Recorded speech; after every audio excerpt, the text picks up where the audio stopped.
Bonjour tout le monde et bienvenue dans cette vidéo où nous allons vous expliquer les règles du jeu Grâce. Grâce est un jeu d'affrontement à deux à partir de 10 ans, de collection et de connexion pour des parties d'environ 20 minutes. Dans les Jardins de l'Impératrice, deux troupes de danseurs, le clan du Soleil et le clan de la Lune, s'affrontent sous les yeux du public pour gagner leur place au sein de la cour impériale. Ici, pas de combat physique. La victoire se joue à travers des enchaînements de mouvements de danse portés par l'énergie des éléments. Pour la mise en place, c'est très simple. Chaque clan récupère ses deux cartes associées, le soleil ou la lune, qu'il place devant lui et l'une au-dessus de l'autre sur leur face salutation, pour former le début de ces enchaînements. Le reste des cartes, qui sont les cartes mouvement, est mélangé puis placé dans une pioche face cachée au bout de la table. Piochez ensuite 5 cartes que vous placerez entre les deux clans pour former la ligne inspiration. C'est ici que vous achèterez les cartes tout au long de la partie. Enfin, retournez le dos de la boîte pour laisser visible le plateau équilibre qui représente le cercle de danse. Placez au centre de celui-ci le pion équilibre, c'est le petit caillou noir, celui-là. Et n'oubliez pas d'orienter le plateau dans le sens des clans. Chaque clan récupère 2 jetons ki, c'est les petites pierres transparentes là, que vous avez ici, et place les 2 restantes sur le plateau équilibre pour former la réserve. Les clans sont prêts, le public retient son souffle et l'impératrice donne le signal que le tournoi commence. Les clans jouent chacun leur tour, en commençant par le clan du soleil. À chaque tour, vous acquérez une seule carte depuis la ligne inspiration, la rivière de cartes placée entre les deux clans. Attention, les cartes ont un coût. Oui, c'est pas si simple de danser. Selon la position de la carte dans la ligne, vous allez dépenser le jeton ki, qui représente l'énergie du danseur, pour acquérir la carte. Pour connaître le coût, c'est très simple. La carte la plus éloignée de la pioche vous rapporte un ki. C'est pratique si vous êtes à court d'énergie. Ce qui veut dire que vous prenez un ki depuis la réserve ou chez l'adversaire si on n'a plus, et que vous l'ajoutez chez vous. La seconde carte est gratuite. La troisième vous coûte un ki que vous prenez chez vous et le déposez dans la réserve. La carte suivante vous coûte 2 ki, et la dernière, 3 ki. Une fois la carte achetée, à vous de la placer sur la danse de votre choix, à la suite des autres. Comme il faut toujours 5 cartes dans la ligne inspiration, dès qu'un vide se crée, faites glisser les cartes depuis la pioche et réalimenter en piochant une nouvelle carte. Deux situations peuvent alors se produire. Si les symboles connectent, votre danse est harmonieuse et vous déclenchez l'effet parmi 4 possibles dans le jeu. On verra les effets plus tard. Si les symboles ne connectent pas, c'est un faux pas. Vous perdez de l'équilibre et risquez de vous retrouver en danger. Et aussi, vous ne réalisez pas l'effet, et ça aussi c'est pas top. Quand vous gagnez ou perdez de l'équilibre, vous devez déplacer le pion équilibre sur son plateau. Si je gagne de l'équilibre, j'avance le pion d'un cran vers mon adversaire. En revanche, si j'en perds, je le recule d'un cran. Si, à la fin de mon tour, je me retrouve sur la dernière case de mon côté, j'ai instantanément perdu la partie, car j'ai tout simplement été déstabilisé et je suis sorti du cercle de danse. C'est donc une tension permanente. Cherchez à rester stable tout en poussant l'adversaire à la faute. Une fois la carte achetée, placée dans la danse et que l'effet est réalisé si la carte est connectée, le tour s'arrête et on passe à l'autre clan.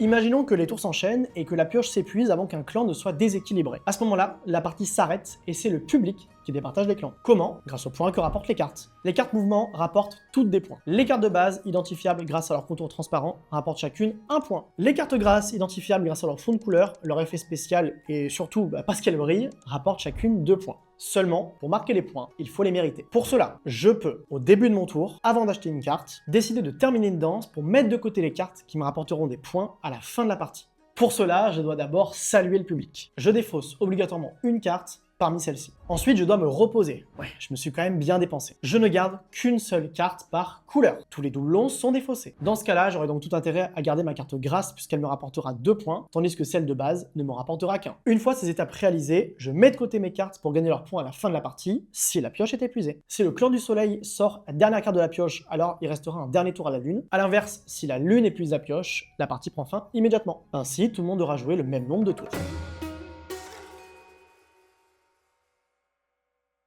Mais gardante est une chose. Dans Grâce, on valorise la beauté et l'élégance. Ainsi, les clans peuvent passer en éveil s'ils parviennent à être assez harmonieux. Pour cela, il faut qu'au moment de terminer une danse, si j'ai minimum 5 cartes et qu'elles sont toutes connectées entre elles, je tourne ma carte salutation en éveil. À ce moment-là, j'ai tous les symboles débloqués, ce qui va m'aider pour la suite en connectant plus facilement la première carte, et je gagnerai 2 points bonus par carte encore en éveil à la fin de la partie. Car oui, je peux perdre mon éveil. Si jamais plus tard, une carte dans ma danse en éveil ne se connecte pas, je perds immédiatement mon éveil. Je retourne à nouveau la carte en face salutation. Les derniers points bonus sont distribués selon la position du pion équilibre. Je gagnerai autant de points que de crans parcourus par celui-ci.